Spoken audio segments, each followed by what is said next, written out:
Alright, so today I've prepared prizes beforehand. I've actually prepared for once. So we have some prizes, alright?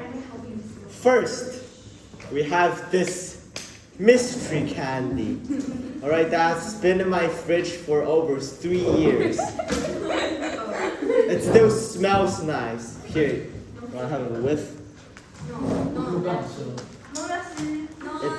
It smells pretty good. Oui, merci. No. Okay, second, we have this really nice vitamin C chewable that, yeah, we have this very nice, very sour, no, a bit sour, but very sweet vitamin C that you can eat. It's also international stuff. It's smuggled goods, all right? It's from Germany. It's like plus ultra quality. Two candies for whoever. Give Give the box back to me. Okay.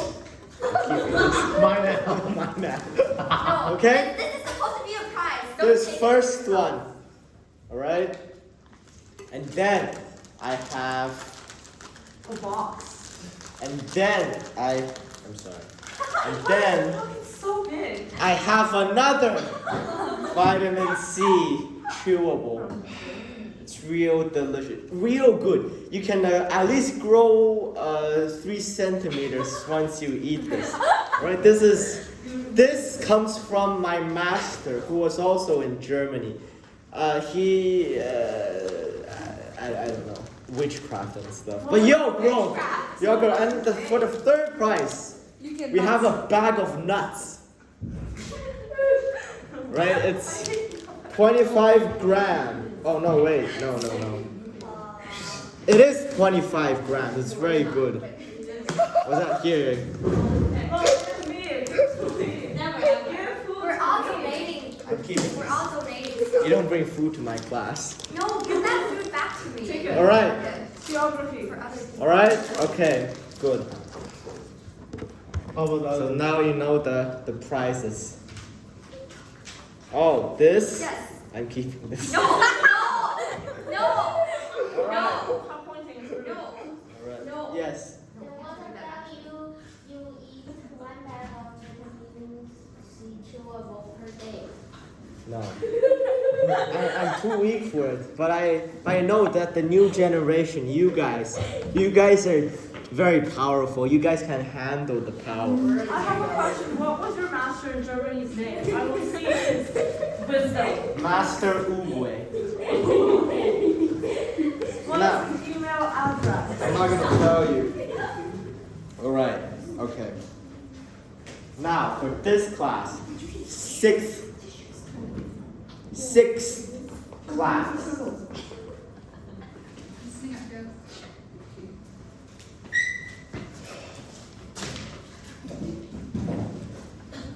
Sixth class of happy, fun, Greek myths. This class, we're gonna be still talking about the Iliad. Yay. It's gonna be part 2. Okay. Who remembers like what happened before that? Who can give me a little recap? I'll give them. Back. Yes. One candy. I'll give them one plastic bag for this.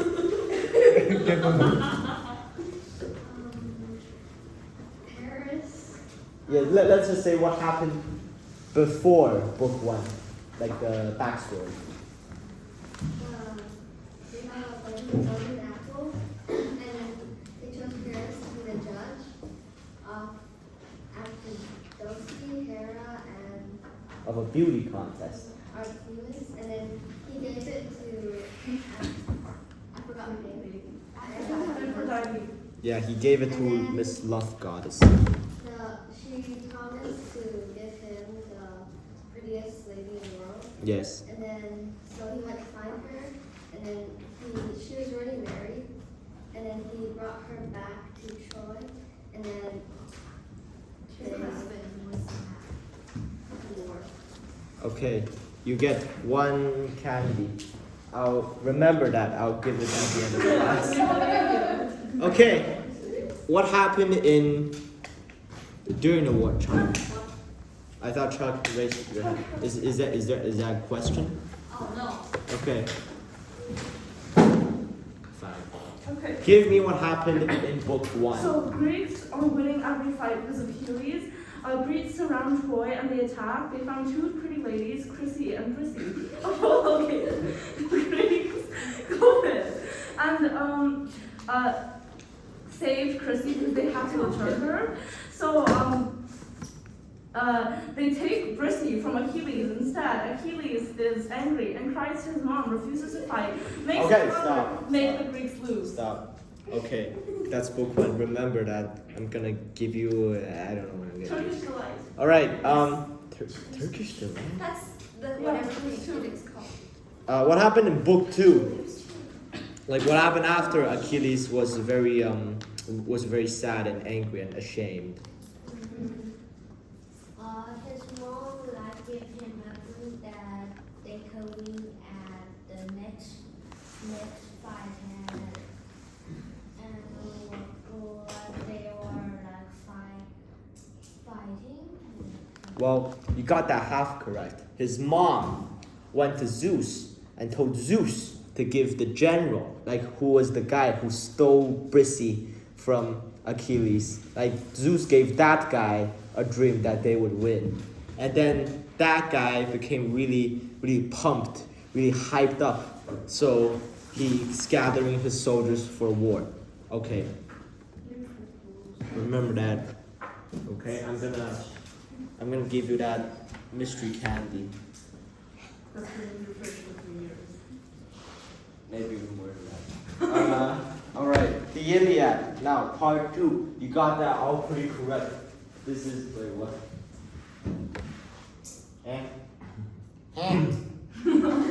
Oh no, wait, never mind. Yeah, that was the little recap. Now, wait, what? No. Dude, you missed. No, wait, Miss Newton.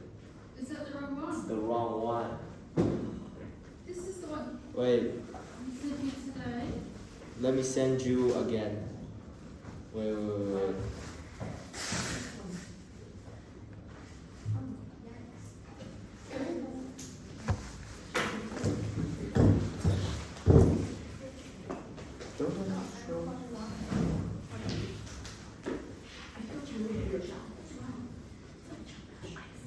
Yeah, bro, this is show.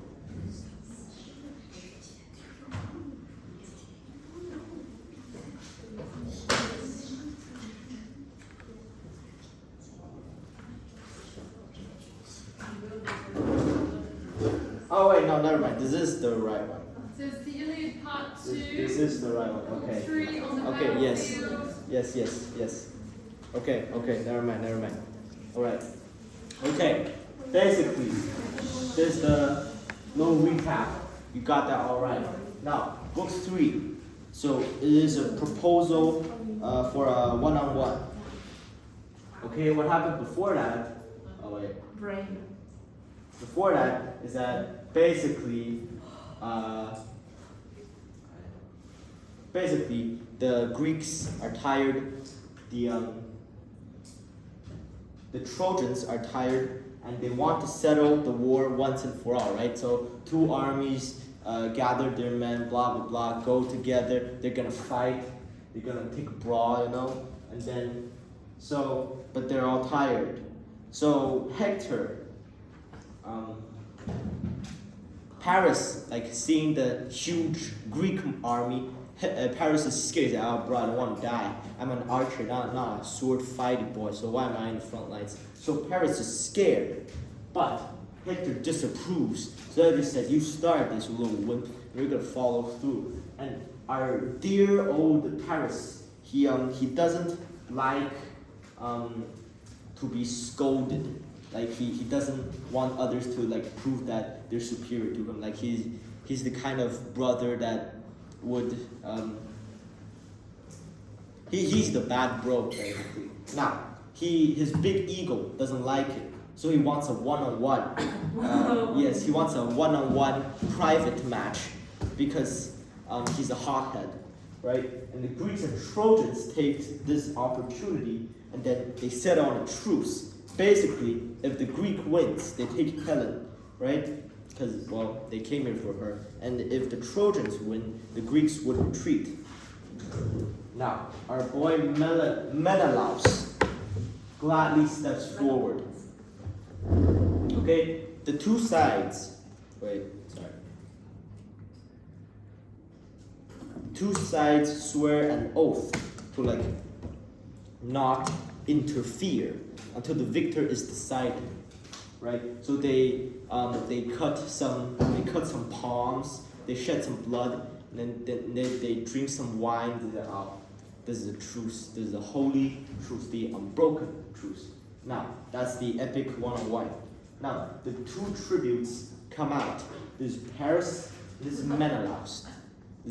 Does anyone remember who Menelaus is? The king. Yes, the king whose wife was Helen and was stolen. Yeah. It's basically Menelaus.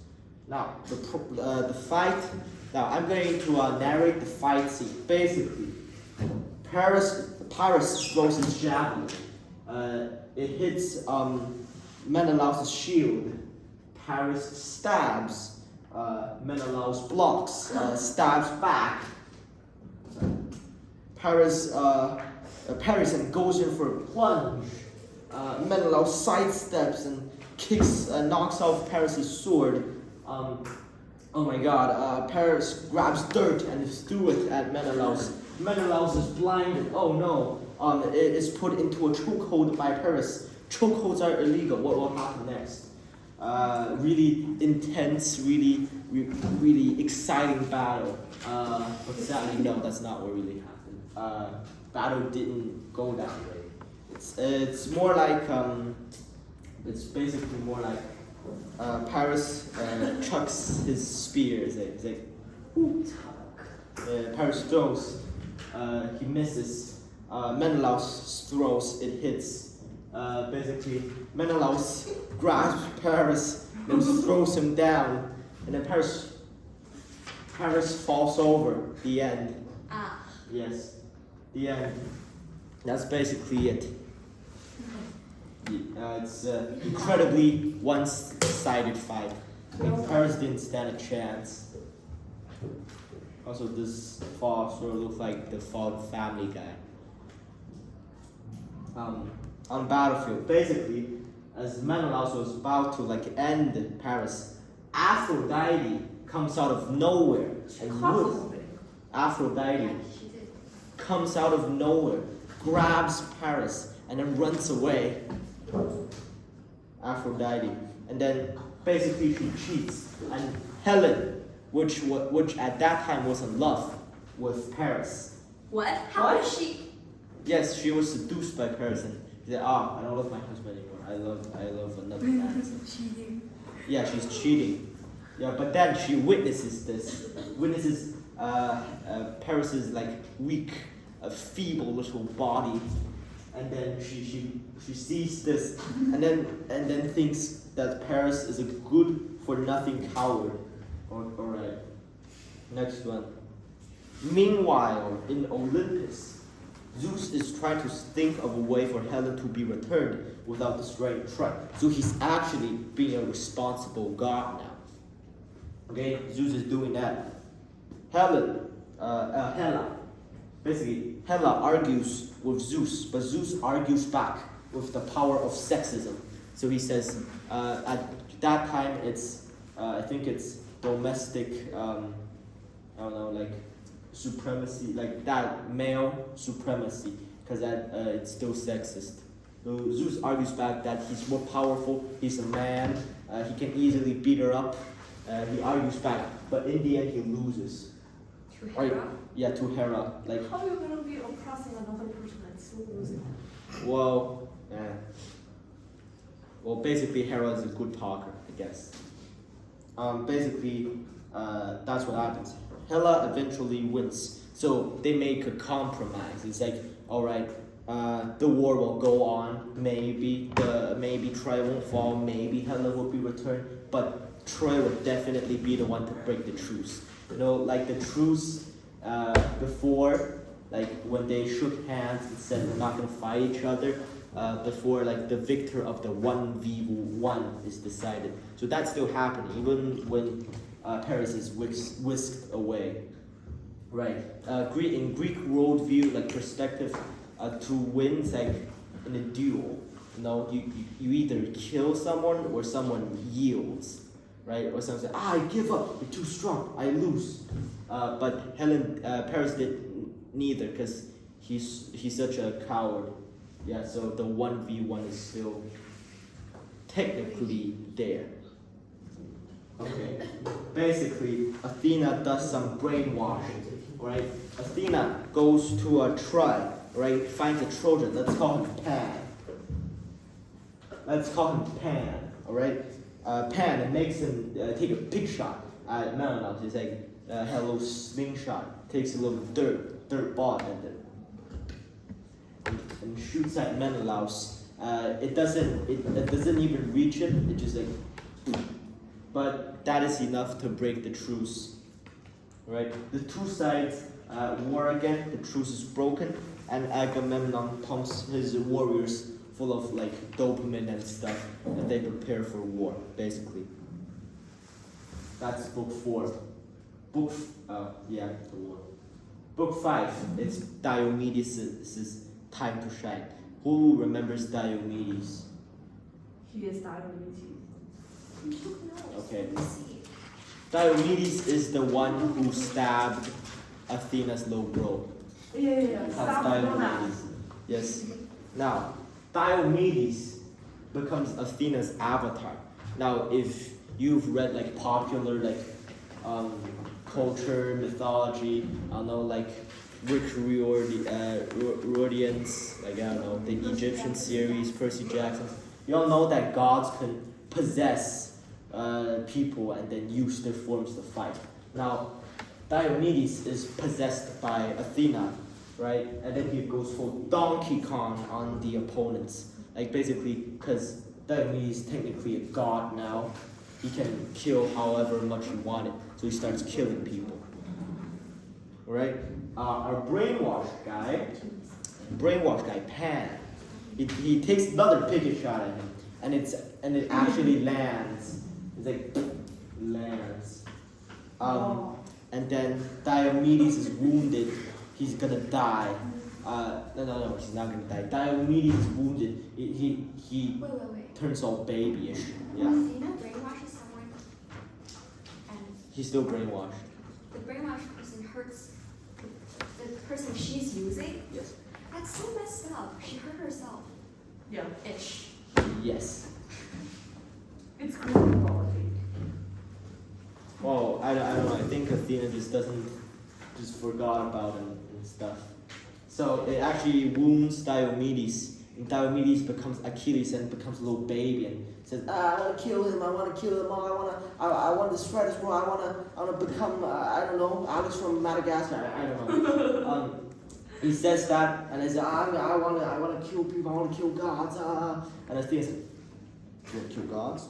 No, you don't kill gods. So Athena did promise him that he can kill everybody, anyone he likes to, but Athena prohibits him from touching any gods apart from Aphrodite, because they're rivals.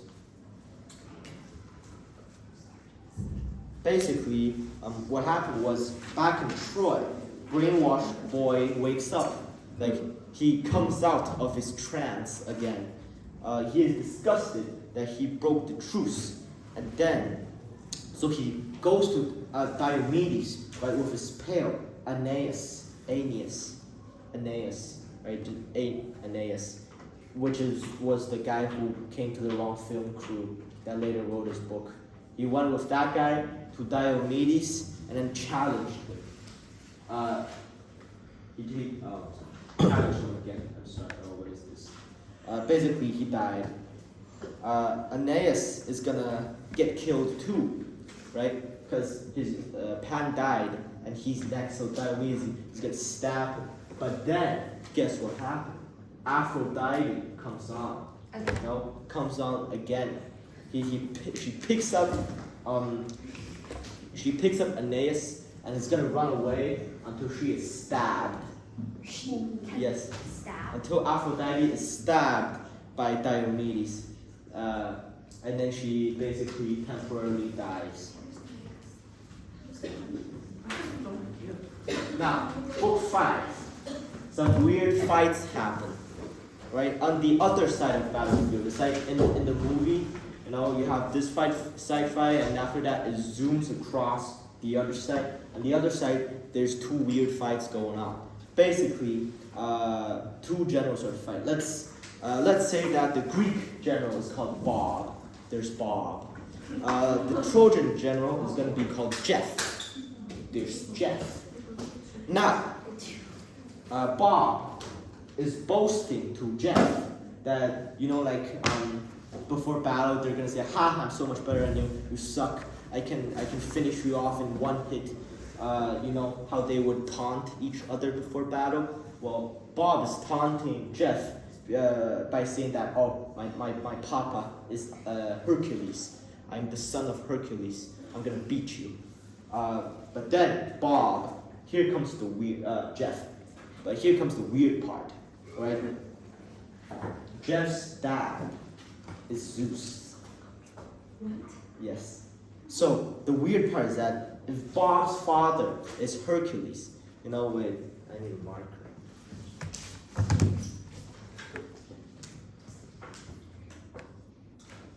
Wow, Picasso.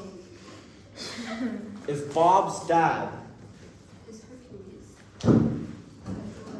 And Jeff's dad is Zeus. That means that right, so Jeff is. Let it build suspense.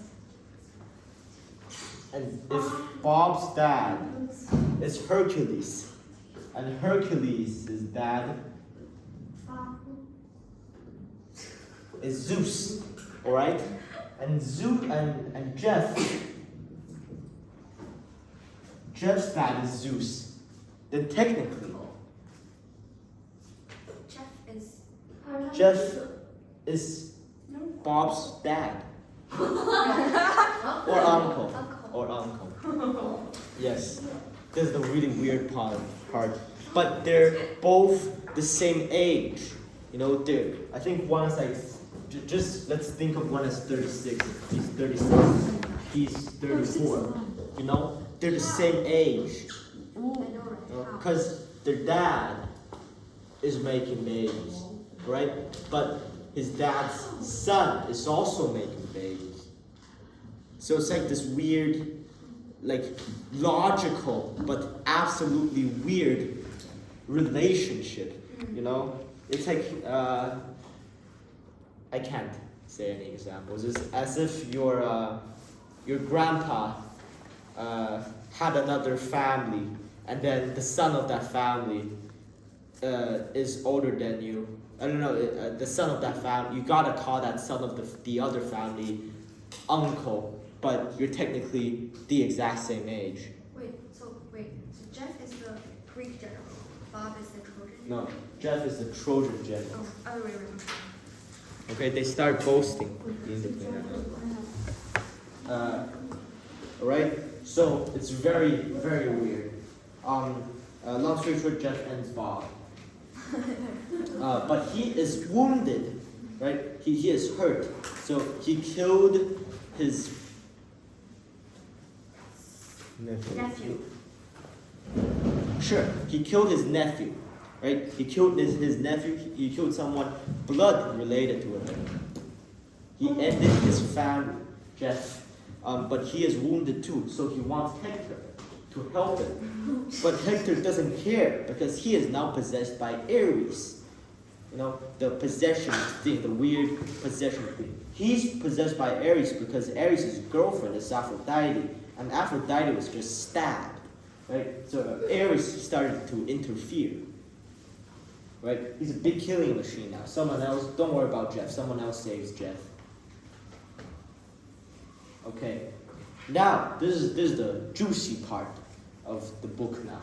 Big Sis stabs her little bro.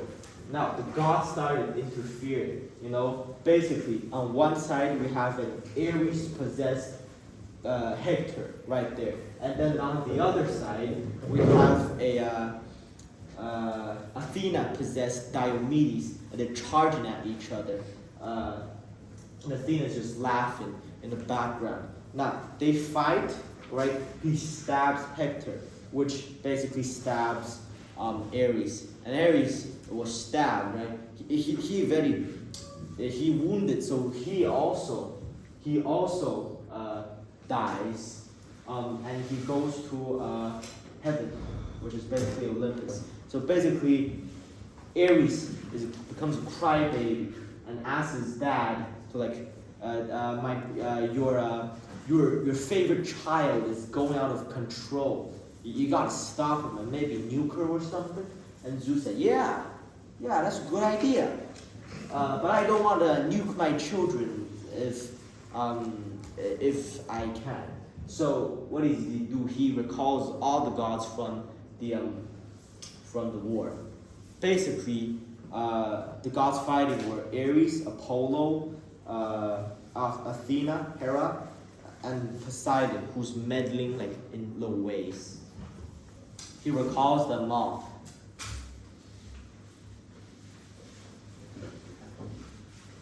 Right? About 4 hours later, at noon, right, the Trojans start to lose the war because there's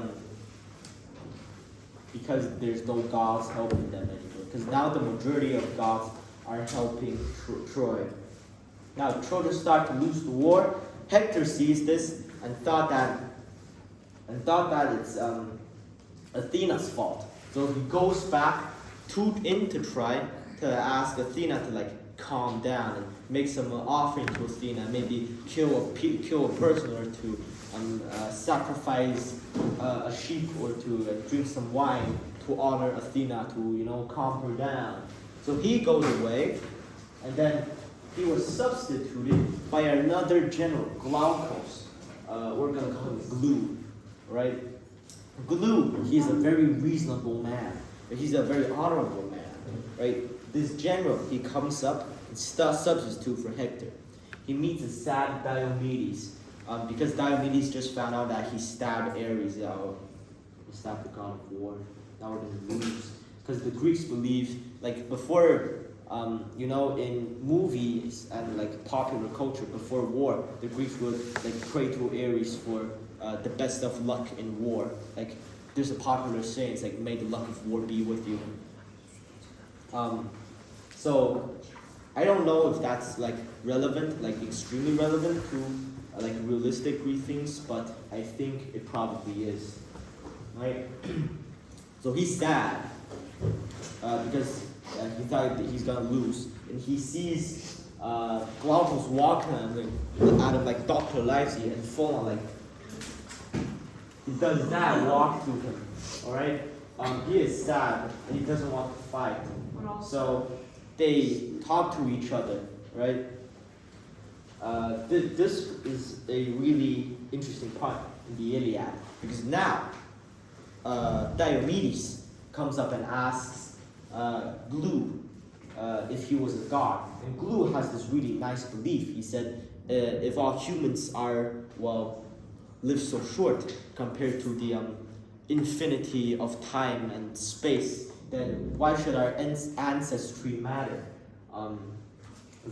We're all gonna be turned into dust anyways. But he still explains it to Diomedes, and Diomedes found out that they're related. They're they have a assumed kinship between their families, and so they become best friends.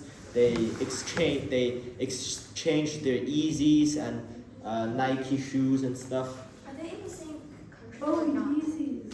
No, Wait, but they found Jordan? yes, Glue is Trojan and Diomedes is Greek. But they found out that their families are in debt to each other, so they shake hands, exchange some some T-shirts and stuff, and goes away. Now, Hector goes back to Troy and tells everyone to pray to Athena. Well, Athena doesn't care. He doesn't pray, but Hector doesn't pray because he believes that he's not clean enough to do like religious ceremonies. Not clean enough. I think this means that he killed too many people to like instantly do it. So he goes with his brother, Paris's room, and scolds him for being like a coward with Helen. Like Helen tries to get him to sit down to like calm down. He doesn't become a simp. He's the Giga Chad, right? So he goes away to find his own wife. Now Hector time. Basically, this is the part where Homer wants you to emotionally connect with Hector, right? Hector, what happened? Hector found his wife on top of the Trojan wall with their kid. Right? His wife tells him that, oh, my whole family is killed by Achilles. You're the only one I have. I don't want to lose you too. And then Hector already knows that he's gonna die. Like, for some reason, like there are no prophecies. He just kind of knows that he's gonna die. Right? Hector knows he's gonna die, but the war would have still go on with or without him. So I think he chose like the patriotic side. He wants to do it for his country, even though he's gonna die. And I also don't think that the option of fleeing is available to them. So he hugs his son, and then he wishes his son to be as mighty of a warrior as him, and then they leave. He leaves like the second battle time. Boom. It's 1v1 again. Now, remember that 1v1 from the start? Well, it still hadn't finished. So they want a new 1v1. Athena and Apollo wanted to like hold a little 1v1 contest between Greeks and Trojans. So Hector issues his challenge. He wants to fight. Now he calls for like volunteers. Like the Greek general calls for volunteers. But actually, no one wants to except for a few. And out of the few, Aias is chosen. Now, long story short, they battle for a while. No one wins. Night falls. They part on good terms because no one can kill each other, and they're shown how skilled the other side was. That's basically Hector versus Aias. Now, through this, you can see like the honorable personalities and like traditions in war, which is kind of illogical because in war there should be no chivalry, no honorifics. But the Greeks believed in chivalry, like 骑士精神. They really liked it. So that's why they would exchange gifts and praise the other side. It's really weird, just become friends. Stupid parents. Basically, the two men exchange gifts, right? Hector goes, Aias goes back and tells the Greeks to start digging a trench, like, to prepare for war, right? The Greeks, back in Troy, basically, the council of elders wanted to give Helen away. It's like, this girl's causing us all these problems. I mean, our sheep doesn't even like her. Let's just, give her away. Cut our losses. The Greeks want to give Helen away. No. The Troy wants to. Like at that time, both sides want to just leave Helen and just mind their own business now, but they can't. The sheep don't even like her. Yeah, the sheep don't even like her. Why? The Trojans don't want Helen anymore. Yeah, the Trojans don't want Helen anymore because she's the main cause for their like jeopardy. So they petitioned for Helen to be like returned to the Greeks. But then Paris bugs in and says no, he will not. And at that time, because Paris was a prince, his power is bigger than the councils, so he just instantly demonetizes the idea. And he was the one who took Helen in the first place. Yes. How can he? So he is a lust-driven man, stupid man. Yes. How can he do? Why should he do? Just wants Helen. Why does he just want Helen? This is a war. Just for one person. Well, You see, in war there are no altruism. Okay, he's a selfish man. He doesn't die for his country.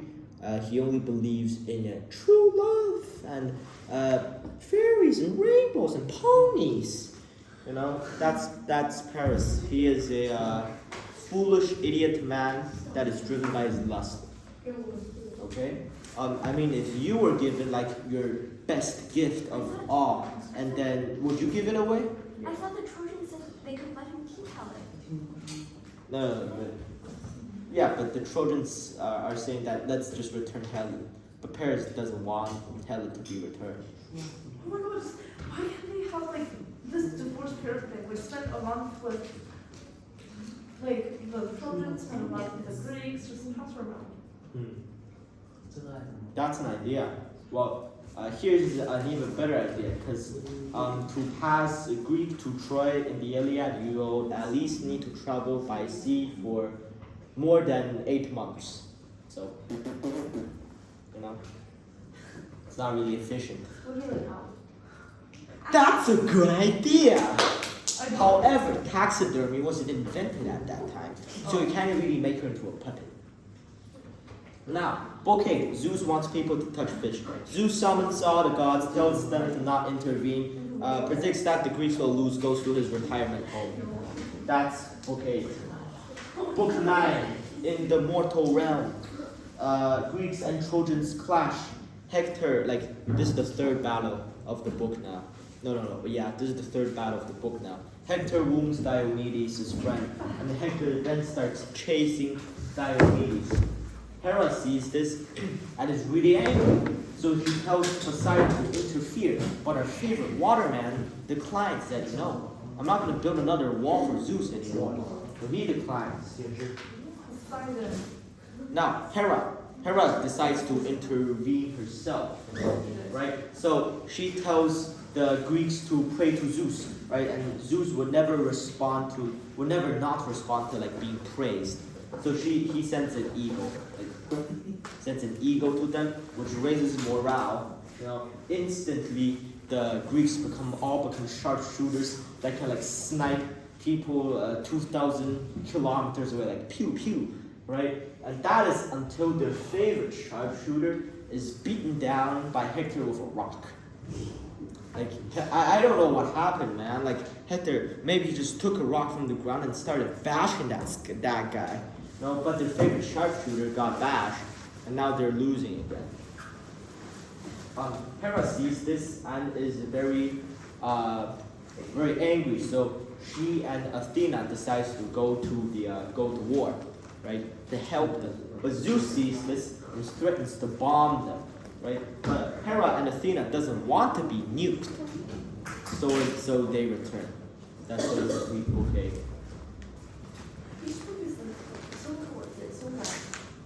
Yes, I am trying to summarize them with the best of my ability. Okay, because of time reasons, it's gonna end here.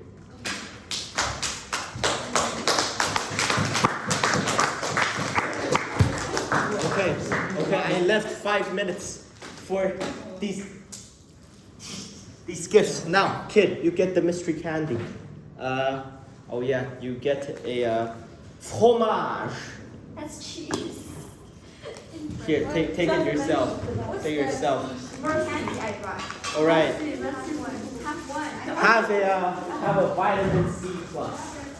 I will want the other person. I'm sorry. Okay. Answer some questions. I don't know. I eat them all the time though.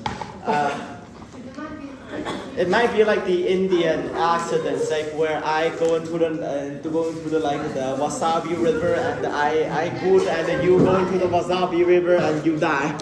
You know? Okay. Second one. Okay, I'm gonna ask a question. All right.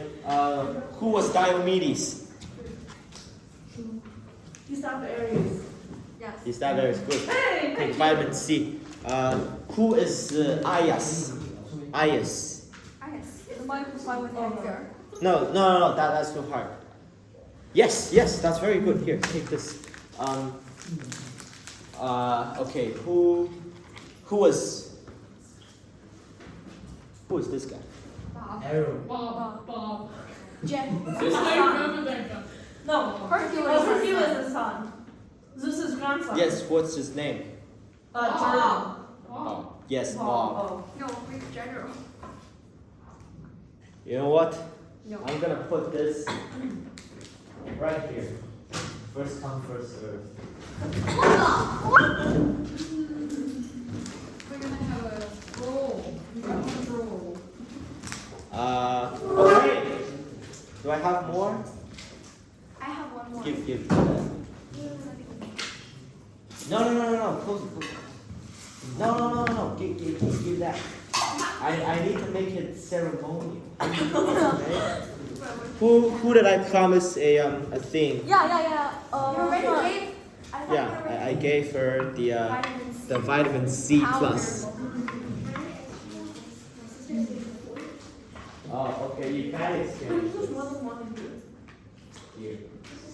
I'm gonna take this, and you're gonna take. For exchange, you're gonna take a whiff of it. Take. Wow. Okay. Now for this No. case, No. I show off. Oh no, wait, no. I still have more off. For this vitamin C,